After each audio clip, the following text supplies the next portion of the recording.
Hey guys, this is Y. It's been a while since I last posted a video. It has been busy, but rest assured that I have not abandoned producing things for this channel. I have decided that from this point forward, I wanted to create monthly vlogs as a way to document progress, and perhaps provide some insight as to what I may do for my following videos. This month's vlog will probably be longer than my future vlogs, since I am also including not only last month's progress report, but 2021's progress, reflections, and channel plans. So let's start with Japanese. So last month's progress, I've spoken about 4 hours with a tutor, was listening for about 2 hours actively, 1.5 hours passively. For reading, it's been hit or miss. I haven't really found a good system to do this, but honestly, at this point, I'm really just focused on the speaking and listening, and then I've also learned about 100 words. My current short-term goals are about 100 words per month, about 4 hours of listening passively minimum. Ideally, I want more, but I haven't found a good way to do this.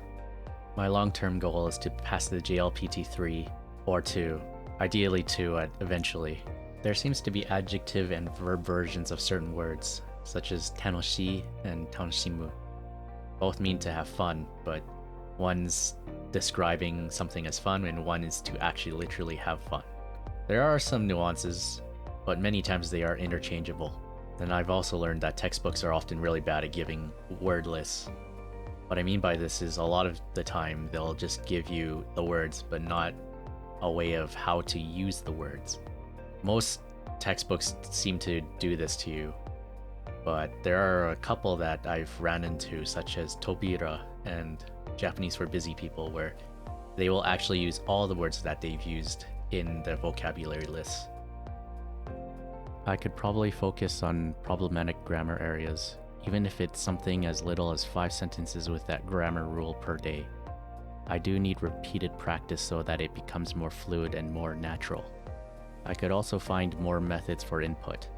Things like podcasts, YouTube videos, video games, etc. There's quite a bit that could be done for immersion. It's just I gotta find something that interests me and grabs me. So in the future, I will be using the Tobira textbook, focus on more input, more output to this channel, as well as find more additional language exchange opportunities, wherever that may be. On average, I speak 1.5 hours of Cantonese per week. Most of this time is with an exchange partner. This is an okay maintenance program, and I have relearned some words. I definitely know I have many holes in the language. Much of it is related to the lack of vocabulary. Grammar-wise, I think I would like to know how to express how something has changed. I honestly just need confirmation on some grammar points, but sometimes it's tough because many people won't correct you. And the current available reference material is sometimes not great at explaining things. I have also noted a lot of conflicts between meanings of Chinese and Japanese kanji, and even just words in general. And as a result, sometimes the languages overlap and meanings get mixed up. So I've kept only my progress from 2020 for my Japanese. And from what I understand from my Anki notes, I've added about 2,249 words since then. I probably have learned more words. I do not count a lot of loan words because they're often fairly obvious. On an average of 3 cards added per day, I often try to aim for 5 cards per every time I sit down and I learn new words.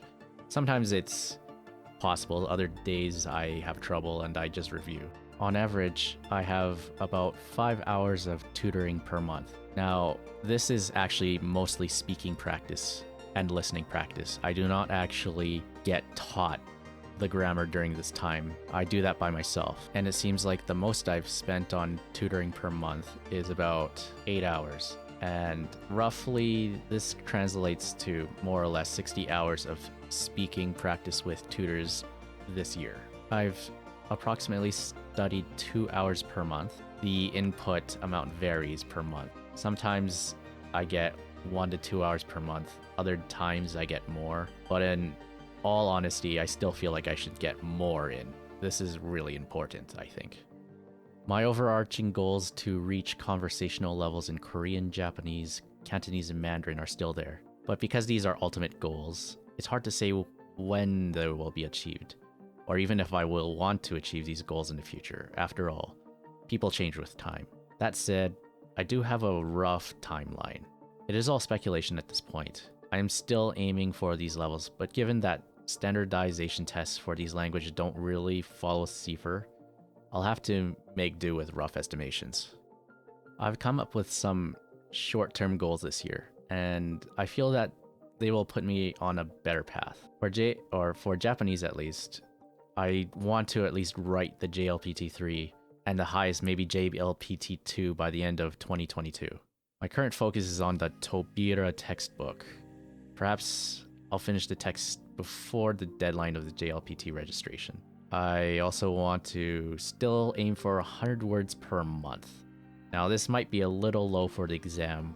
We'll have to see depending on my progress and how I'm feeling from month to month. Ideally, I want to aim for 30 minutes of listening per day at least.